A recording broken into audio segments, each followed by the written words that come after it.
einen wunderschönen guten Morgen und herzlich willkommen in der neuen Folge. Ich hoffe, so geht das erstmal. Wir sind heute mit dem 6R unterwegs, auf dem Weg zu Reifenhelm, und Svenny kriegt heute neue Reifen für seinen Schlepper. Wir sind jetzt ein bisschen schon zu lange gefahren worden. Also, die haben zwar noch marginal Profil, ist jetzt für Ackerarbeit nicht mehr so schön, aber die macht Svenny ja auch erstmal in der ersten Regel nicht, sondern dieses Jahr war er ein bisschen mit Mulcher unterwegs und ansonsten fährt er hauptsächlich nur Transport tatsächlich. Der Schlepper hat jetzt 5400 Stunden runter und ist jetzt 4 Jahre alt, also oder 3. 2019 haben wir den gekriegt. Zu 20, zu 21, zu 22, 4 Jahre. Genau. Also über 1000 Stunden im Jahr und die Reifen haben bis jetzt gehalten, aber was sie jetzt sehr ausgeprägt haben in den letzten Monaten, ist so eine gewisse Unwucht beim Fahren. Also man merkt, dass die Reifen liegen extrem unruhig. Und das hat ja so ein bisschen ab Herbst angefangen. Und wir wollten die Reifen eigentlich auch schon zum Frühjahr tauschen. Aber ja, da hatten wir viel zu tun. Ja, das Ganze passiert ja in Kooperation mit Michelin zusammen. Werdet ihr nachher sehen, welcher Reifen hier raufkommt. Und ja, dann war es nachher meine Schuld. Ich musste neue Felgen kaufen, oder ich habe gesagt, ich kaufe da neue Felgen, damit wir das Maß fahren können, was wir fahren können. Dann habe ich die bestellt, habe aber gar nicht kalkuliert, dass sie da, ich glaube, 2 Monate Lieferzeiten hatten, weil ich habe gedacht, Felgen wollte ich ursprünglich erst gebrauchte kaufen, da war das Netz leider leer. Habe ich oft geguckt, dann musste ich neue kaufen. Und da war das, muss ich ehrlich sagen, die Lieferzeiten, die hatte ich überhaupt nicht auf dem Plan. Und von daher, ja, was soll ich dazu sagen? Es ist, wie es ist. Jetzt haben wir hier sozusagen den 4. September und das aber passt ganz gut. Nächste Woche wird noch Gras gehäckselt, vor Maishäckseln. Vor dem großen Stress jetzt im Herbst kriegt Svenny neue Reifen, was natürlich auch hervorragend ist. Die Reifen an sich liegen auch, glaube ich, schon einen Monat bei Reifenhelm. Grüße gehen raus, Reifenhelm Neubrandenburg, Leute. Unbezahlte Werbung. Einer der besten Läden hier überhaupt. Wenn nicht für Reifen, sogar der beste Laden. Wahnsinnig guten Support, du brauchst da bloß anrufen, das meiste brauchst du auch nicht mal sagen, welche Größe oder so, ich brauche da nur noch anrufen und sagen, ich brauche einen neuen Reifen für den Zubringer. Also wirklich super Service, wer hier aus der Gegend kommt, Reifenhelm Neubrandenburg, Alter, kann ich euch komplett ans Herz legen. Ich habe mich leider ein bisschen erkältet, jetzt deswegen spreche ich auch ein bisschen nasal, war ja letzte Woche, ich glaube das Video habt ihr auch schon gesehen, ich war letzte Woche den neuen Serion bei Klaas fahren. Und wir sind dahin gefahren, Sonnenschein, kurze Hose, T-Shirt, dann waren wir im Hotel eingecheckt und da habe ich noch Jan geschrieben, lange Hose oder kurze Hose, Fragezeichen, und dann schreibt Jan, ja, mach mal lang, wer weiß, wie kalt das heute Abend wird. Leute, was soll ich euch sagen, wir sind da bei Klaas angekommen, dann fing dann an zu regnen und dann ist die Temperatur da auf 15 Grad abgesackt mit Nässe, Wind, also wirklich Herbstwetter. Und ich hatte nur lange Hose, Pullover, war viel zu wenig, ich habe mich sowas von erkältet. Aber damit konnte keiner rechnen, also wir sind irgendwie bei 26 Grad oder so hingefahren. So, genau, also ihr merkt, der liegt extrem unruhig. Dann bin ich natürlich auch gespannt, wenn wir den jetzt abgeholt haben, wie der danach sich fahren lässt. Ob der dann wirklich ruhig gleitet, wie das Ganze sich dann fährt, weil als er neu war, ist er natürlich mega ruhig gefahren. Es bleibt spannend. So Leute, fahren wir mal los. Schauen wir mal, was wird. Und ich bin total gespannt. Also optisch von außen macht das schon mal was her. Sieht zornig aus. Zornig, sagt man. Und da bin ich mal gespannt. Der ist natürlich jetzt wieder deutlich höher. Ich würde sagen, hinten mindestens gute 20 cm. Wir fahren jetzt gerade mit 1,8 Bar Luftdruck. So, wir sind vom Werk drauf.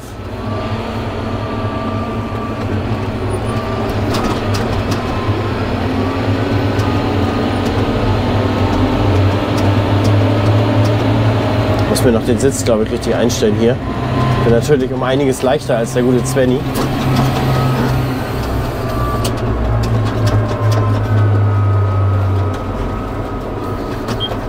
Aber man merkt schon, also es rollt viel leiser, also man hat keine Vibrationen, so.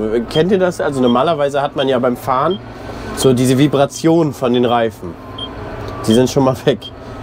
Also man versucht das gerade noch einzuordnen, was denn alles anders ist. Ja, ich habe es ja vorhin nur gerade gehabt. Klar, dieses Wippen hat man. Der 6R hat ja generell einen kürzeren Radstand, deswegen neigt er so ein bisschen so zum Federn. Gute 2 Stunden hat das Montieren jetzt erstmal gedauert. Und ja, ist natürlich aufwendig, zumal hinten ja eine neue Felge raufkommt. Dann erst die Felge montiert, dann wird da so eine Paste aufgetragen. Und dann wurde erklärt, bei der Paste sind so wie kleine Perlen drin und die helfen, dass es richtig rüberrutscht und sich richtig setzt. Und er hat auch erklärt, dass ganz wichtig, dass man da die komplette Felge einschmiert, dass da nirgendwo sich irgendwie was trocken reibt, damit der Reifen wirklich perfekt drauf sitzt. Und der Monteur, der da war, der macht jetzt schon 25 Jahre Reifen. Da ist man schon in guten Händen, denke ich mal. Ja. Dann vorne musste natürlich noch das alte Rad runter von der Felge, auch wieder einpinseln, neues Rad darauf, alles einmal abschrauben, neu ranschrauben.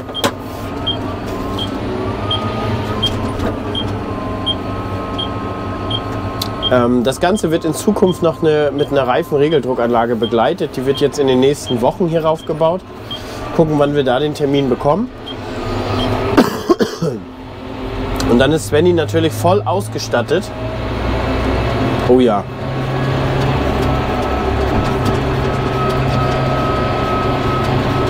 Man muss natürlich auch sagen, der Trecker hat natürlich keinerlei Gewichte. Weder in der Vorderachse noch in den Rädern drin. Das ist alles clean hier.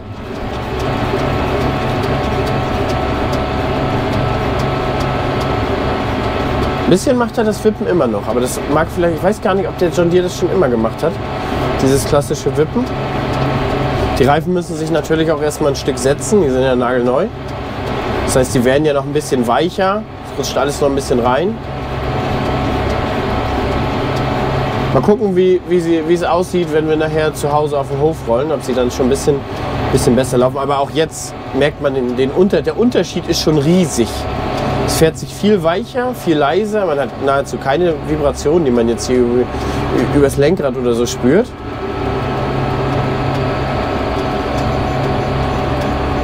Auch hier in der Kabine ist es leiser. Ich meine, ich muss sagen, ich höre ganz schlecht. Ich habe super viel Druck auf den Ohren durch die Erkältung, aber auch da möchte ich sagen, ist es schon leiser. Ist krass, was so ein Reifen ausmacht. Aber sprechen wir so mal ein bisschen gänzlich über Kosten und Reifen und generell. Generell ist es ja so, der Reifen ist ja die einzige Verbindung zum Boden oder zur Straße, die man hat. Und dann ist es manchmal so, dann hat man einen Schlepper für 200, 300, 400.000 Euro. Aber beim Reifen möchte man sparen. Ja, das ist so ein bisschen teilweise kontraproduktiv, denn im Endeffekt kosten Reifen im ersten Moment sehr viel. Also angenommen, wir gehen jetzt davon aus, dass ein Satz Reifen einfach mal aus der Luft gegriffen 15.000 Euro kosten. Ja, egal was man fährt. Oder sagen wir mal, der letzte Satz Reifen hätte 15.000 Euro gekostet. Dann haben wir jetzt damit 5.400 Stunden gemacht. Wenn man das mal runterrechnet, dann sind das unter 3 Euro pro Stunde, ja, die ein Reifen kostet oder die der Satzreifen kostet. Man muss natürlich auch ein bisschen Glück haben. Dieser Trecker hat sich aber hauptsächlich nur auf der Straße bewegt. 3 Euro pro Stunde. Man spart eventuell, wenn man nachher einen günstigen Reifen nimmt, spart man vielleicht 2.000, 3.000 Euro. Aber dieser günstige Reifen, der ist manchmal auch nicht in der Lage, das Maximum rauszuholen. Sei es Zugkraftbedarf oder sei es Fahrkomfort, sei es Verbrauch. Ja, und wenn wir ja, sagen wir mal, nur 1 Liter Diesel pro Stunde durch einen guten Reifen sparen, der inzwischen 1,70 Euro, glaube ich, kostet, 5.400 Stunden.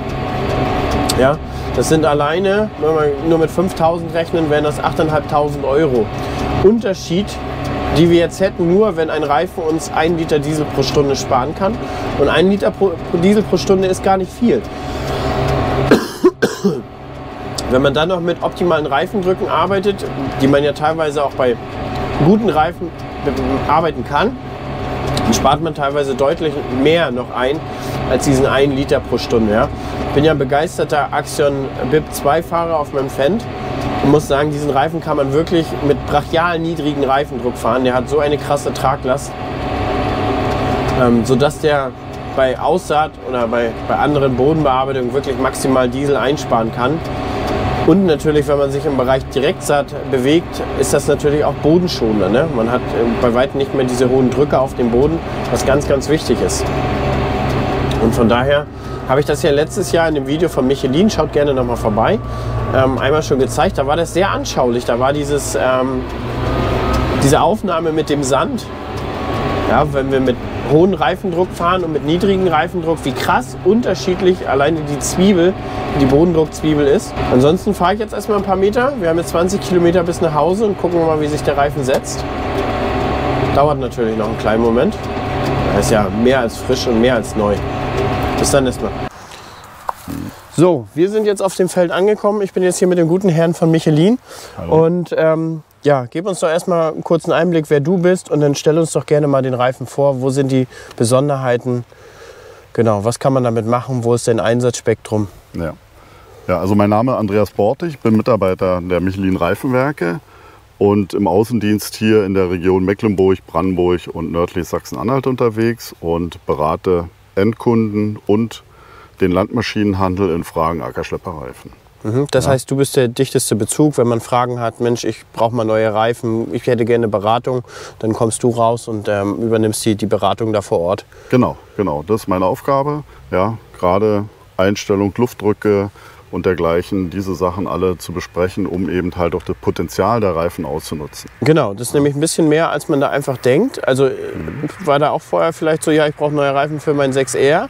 Ist gar nicht so einfach. Dann gib uns erstmal die Nummer vom Getriebe. Wir brauchen mal die Voreilung, wir brauchen mal die Übersetzung. Und das war doch ein bisschen aufwendiger tatsächlich, als ich gedacht habe. Ne? Also ihr bestimmt das wirklich sehr, sehr intensiv. Ja, dann wird das Einsatzspektrum hauptsächlich bestimmt und dann demnach wird man entsprechend beraten, oder? Genau. Also wir fragen diese Sachen alle ab, die wir brauchen, um entweder eine vorhandene Bereifung oder eine Neubereifung bestimmen zu können. Da sind bestimmte Kriterien notwendig. Wichtig ist immer die Voreilung, um eben halt auch eine Verschleißarmut zu haben und auch die Zugkräfte rüberzubringen in der Maschine. Ja, und ja, wichtig ist immer Einsatzspektrum. Kannst du vielleicht noch für den Zuschauer erklären, der das Wort Voreilung nicht kennt, was das genau bedeutet? Also die Voreilung ist im Grunde genommen die Übersetzung des Getriebes, wo wir bestimmen, ob die Maschine vorne mitzieht oder bremst. Okay. Ja, also sie soll immer vorne etwas schneller laufen. Wir sagen so im Optimum 2 bis 2,5%. Muss ja bei eingelegten Allrad schneller laufen vorne, um die Maschine gut zu ziehen, auf dem Acker spurtreu zu bleiben, um auch die Vorderachse mitzunutzen bei den Zugarbeiten. Ja? Wenn wir zu wenig Voreilung haben und der Allrad legt sich ein, bremst die Maschine. Dann verschenken wir also Energie und ja, im Verschleiß wirkt sich das auch negativ aus. Ja, viele schon mal gehabt. Die Maschine, wenn man bremst, schlägt sehr stark in die Vorderachse und das sind dann so Zeichen, dass also etwas nicht stimmt mit der Voreilung, dass sie zu hoch ist in der Toleranz oder zu niedrig. Ja. Ja, ansonsten haben wir das hier mit unserem EvoBip zu tun, ein Reifen mit einer Michelin Ultra Flex Karkasse. Ja, diese patentierte Technologie von Michelin erlaubt es, mit niedrigen, angepassten Luftdrücken auf dem Acker zu fahren. Wir entwickeln dadurch eine große Aufstandsfläche, die für Bodenschonung sorgt, wenig Bodendruck und hohe Zugkräfte. Die Besonderheit vom Profil von dem EvoBip ist dieses unterbrochene Profil. Wir haben hier die Möglichkeit, mit einem hohen Luftdruck auf der Straße das Profil zu verringern. Das heißt also, wir haben hier einen Scharniereffekt. Der Reifen klappt dann hier an den Seiten hoch, läuft nur noch hier in dieser Mittellaufzone und wir haben somit eine vibrationsärmere Fahrweise, die da auch dazu beiträgt, Energie zu sparen, und verschleißärmer sind wir auch noch, weil wir eben halt diese Teile hier nicht mitnutzen und die erst wieder auf dem Acker zum Einsatz kommen, wenn wir die Luft ablassen. Das ist schön, wenn man für diesen Reifen eine Reifenregeldruckanlage hat, um eben halt bequem diese Luftdrücke aus der Maschine heraus dann einstellen zu können. Genau. Man kann das aber auch so wie ich klassisch oder wie wir klassisch machen, wenn wir Bodenbearbeitung machen, lassen wir es auf dem Hof ab, fahren dann so ein bisschen mit angepasster Geschwindigkeit von Feld zu Feld. Genau. Geht auch. Unsere großen Strukturen hier oben in Norddeutschland geben das her, dass man es auch auf die Art und Weise reguliert. Wir haben ja nicht hier mit 20 Hektar und dann wieder 10 Kilometer Fahrt, sondern rauf auf den Acker ist in der Regel den ganzen Tag da, fährt abends wieder zurück und dann haben wir da auch einen perfekten Einsatz, dann funktioniert das auch sehr gut. Genau, wir haben ja vorhin schon mal einmal die Achsen verwogen. Ja. Da hast du ja hier die Reifenlasttabelle einmal mitgebracht. Genau. Und wir haben ja mal geguckt, wie weit wir theoretisch runtergehen könnten, bei welcher Geschwindigkeit. Ja, richtig. Also die Geschwindigkeit ist nicht so sehr ausschlaggebend hier bei diesem Reifen durch seine Ultraflex-Technologie. Ja. Wir haben vorhin gemessen für den Reifen 1,9 Tonnen auf der Vorderachse, also 1900 Kilo. Und wir sehen, wir sind also locker in dem Spektrum drin, dass wir hier auf dem Acker mit 0,6 Bar die Arbeiten im Grunde genommen erledigen können, wenn der Schlepper so ballastiert unterwegs ist. In der Regel hat er noch ein Arbeitsgerät dran, dann müssen wir einen Aufschlag machen, aber wir haben noch Reserven. Ja, wir haben ja hier noch gut 900 Kilo Reserve im Grunde genommen, die uns dabei helfen, den Luftdruck nicht erhöhen zu müssen in der Regel, in den normalen Arbeiten. Ja, für die Hinterachse hatten wir 2,9 Tonnen bestimmt und da sehen wir auch, wir liegen hier in einem absoluten Optimum, um eben halt die Arbeiten durchführen zu können. Ja, was hier wirklich verrückt ist bei dem Reifen, ist wirklich der Unterschied von den hohen Geschwindigkeiten zu den niedrigen. Da verändert sich die Traglast kaum. Genau, ja? Genau. Das hängt mit dem Profil zusammen, weil wir ja eine hohe Abstützung haben auf der Straße mit diesem Profil, was auch nicht so groß unterbrochen ist.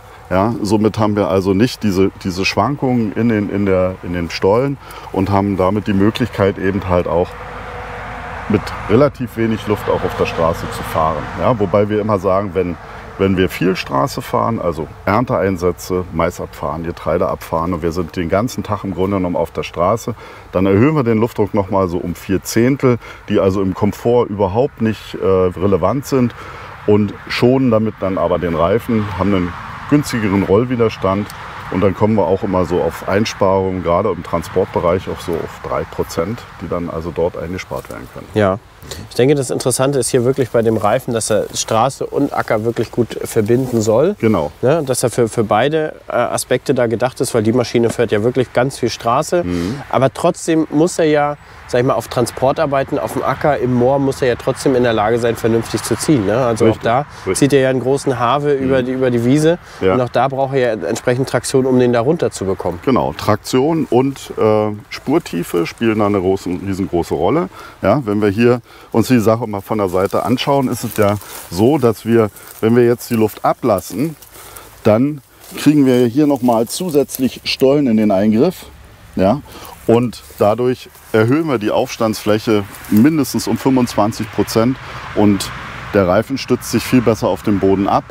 Wir sinken nicht so tief ein, brauchen dadurch nicht so eine hohe Vortriebsgeschwindigkeit. Dieser Bulldozing-Effekt vorne wird geringer, ja, weil sich die Erde davor nicht aufhäuft und der Schlepper nicht versuchen muss, immer aus diesem Loch rauszufahren.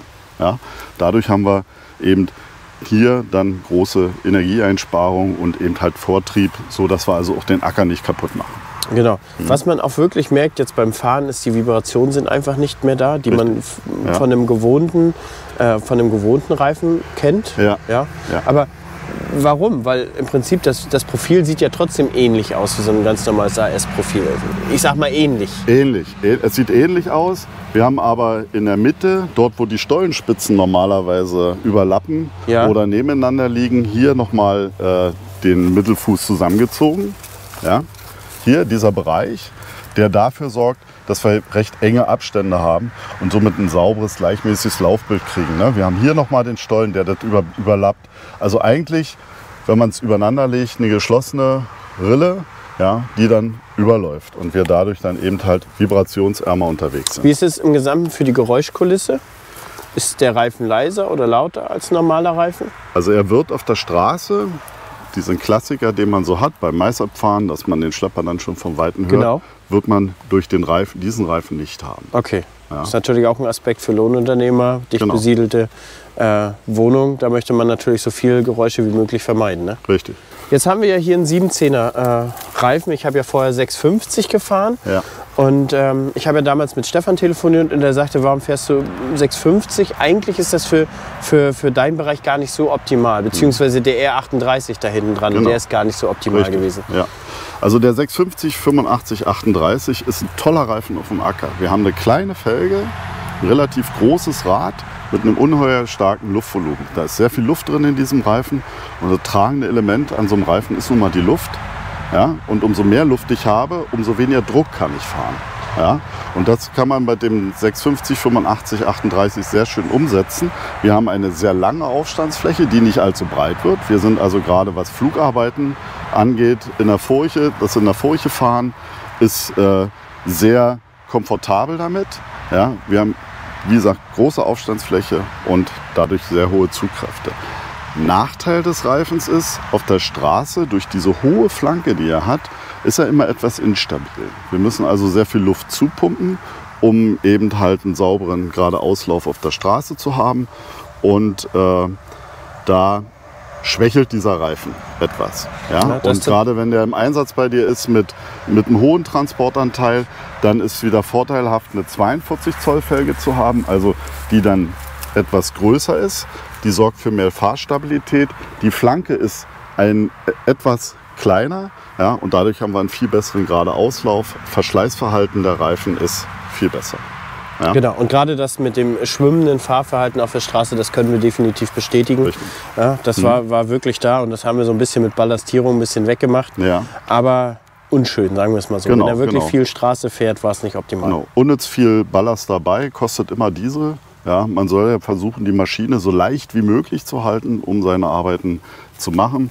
Leichtigkeit einer Maschine ist immer Energieeinsparung. Genau. Ja. Und gerade auf dem Acker eben halt auch Bodendruck. Ja, wir haben jetzt auch schon gesagt, wir würden jetzt auch diese Maschine erstmal von einem Zubringer ohne Frontgewicht probieren. Ja. Wie da das Fahrverhalten ist, wenn es natürlich nicht schwimmt, spart man eine Tonne. Ne? Richtig. Und an Last, das ist natürlich immens. Ja. Das, denke ich mal, soll es erstmal gewesen sein für eine kurze Vorstellung. Wichtig ist nochmal zu sagen, es wird nochmal einen Teil 2 geben mit der Reifenregeldruckanlage. Und dann werden wir das Ganze nochmal zeigen, wenn wir die Luftdrücke ablassen, nochmal mit Mehl das Ganze einmal abstreuen, dass man wirklich sieht, wie groß da die Fläche ist, die wir dementsprechend erzeugen oder dann nicht mehr erzeugen wollen. Freue ich mich drauf. Dann sage ich erstmal Dankeschön. Ja.